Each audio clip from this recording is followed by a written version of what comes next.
pasti pernah denger yang namanya ramalan, perdukunan, astrologi. Abis dengerin penjelasan Ko Wenpin sih, gue makin tertarik sejujurnya soal ilmu ini. Nah tapi kok bisa dapet ilmu ini ya? Jujur gue belum pernah denger sebelumnya. Jadi gini, dulu itu aku kan hidup di Indonesia. Kalian pasti pernah denger yang namanya ramalan, perdukunan, astrologi. Dan semua itu menurut aku sih, zaman dulu sih nggak masuk akal, nggak make sense sama sekali lah. Aku ini logis dan skeptis anaknya.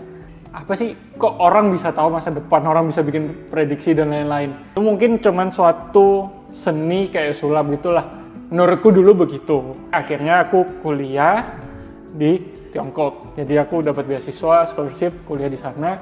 Sama sekali aku tidak pernah pengen mendekatkan diri ke dunia seperti ini. Sampai satu ketika aku pergi ke satu daerah nih. Jadi di atas gunung gitu ada kuil. Ya karena untuk berdoa dan lain-lain, aku ke sana ketemu sama orang yang sedang duduk kayak duduk di lantai. Terus habis itu ada kain kuning besar. Dia duduk dan sedang ngobrol sama orang lain.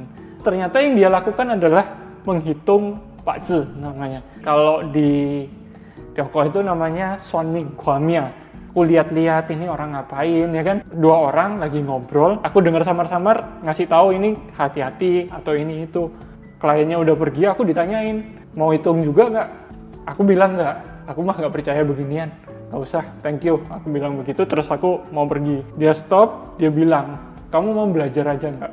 Aku lihat kamu ini anaknya logis. Dan ini ilmu logis. Kalau kamu mau belajar, berkenan belajar, ya kamu tinggal beberapa hari di sini. Mau baca ini buku dulu. Dia kasih buku segini tebelnya. Buku udah usang, ya kan? Udah tua banget. Setelah itu, aku baca halaman pertama, kedua. Ini apaan? Kayak buku matematika gitu. Jadi ada rumus hitungan, ada ya segala macem lah. Aku kira, gak penting banget lah. Pas aku mau taruh, tapi dasar aku anaknya kepo ya kan. Aku baca, gak belajar sih, aku baca aja. Loh, ini ngitungnya ini dari sini, ini dari sini, ini dari sini. Oh ternyata gitu. Aku lihat sisa bukunya itu ternyata kayak buku cerita. Ada rangkuman nih, kisah A, kisah B, kisah C. Perlahan-lahan beliau sepuku kan bilang sama aku, ini cuman cara penghitungan rasi bintang. Gimana caranya seseorang dengan tanggal lahir tertentu bisa cocok dengan kehidupan orang di masa lalu.